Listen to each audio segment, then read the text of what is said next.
देखती आंखों और सुनते कानों को रोशनी वाइज की तरफ से अस्सलाम वालेकुम। दोस्तों, हर हिकमत का अपना साइंसी वजूद भी एक हकीकत रखता है, लेकिन इंसान अपने महदूद इल्म से इसको पहचान नहीं पाता।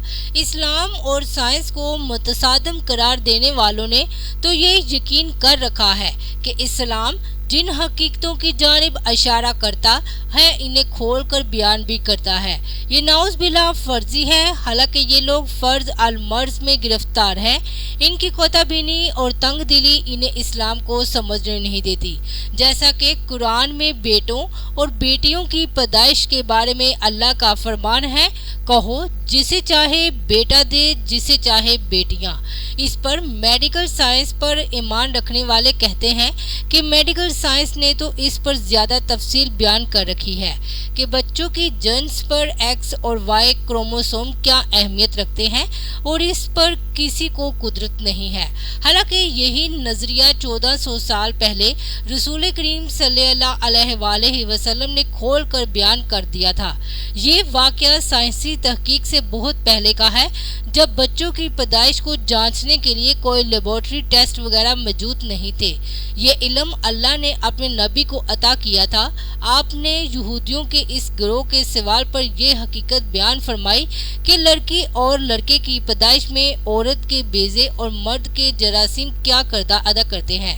सही बुखारी में इससे मुतल्लिका हदीस के मुताबिक यहूदियों ने रसूल अकरम सल्लल्लाहु अलैहि वसल्लम से इस्लाम कबूल करने के लिए ऐसे सवालात पूछे थे, जिनमें एक सवाल ये भी था, अब हम पूछते हैं कि औरत मर्द के पानी की क्या कैफियत है और क्यों कभी लड़का पैदा होता है और कभी लड़की।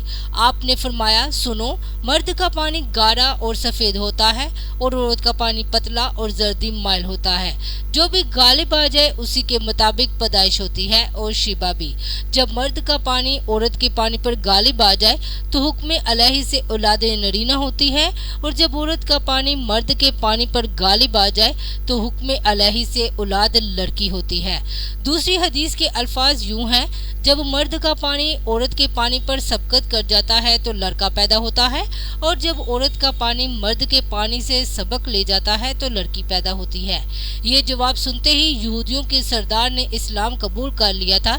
ये हजरत अब्दुल्ला बिन सलाम थे, जो अल्लाह के रसूल सल्लल्लाहु अलैहि वसल्लम के हुक्माना तवील सुनकर कलमा शहादत पुकार उठे थे। उन्होंने अर्ज किया, हुजूर सल्लल्लाहु अलैहि वसल्लम यहूदी बड़े बेवकूफ लोग हैं। अगर इन्हें मेरा इस्लाम लाना पहले मालूम हो जाएगा तो वो मुझे मलामत करेंगे। आप सल्लल्लाहु अलैहि वसल्लम ने पहले इन्हें जरा कायल कर लीजिए। इसके बाद आपके पास जब यहूदी आए तो आपने उनसे पूछा, अब्दुल्ला बिन सलाम तुम में कैसे शख्स हैं? उन्होंने कहा, बड़े बुजुर्ग और दानिशवार आदमी हैं, बुजुर्गों की औलाद में से हैं, वो तो हमारे सरदार हैं और सरदारों की औलाद में से हैं।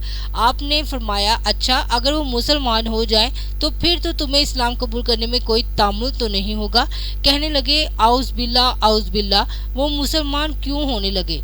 हजरत अब्दुल्ला बिन सलाम जो अब तक छुपे हुए थे बाहर आ गए और जोर से कलमा पड़ा तो तमाम के तमाम यहूदी शोर मचाने लगे।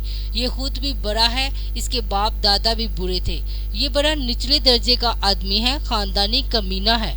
हजरत अब्दुल्ला रजी अल्लाह अन्हु ने फरमाया, हुजूर सल्लल्लाहु अलैहि वसल्लम, इसी चीज का मुझे डर था, ये लोग जुठनाने वालों में से हैं।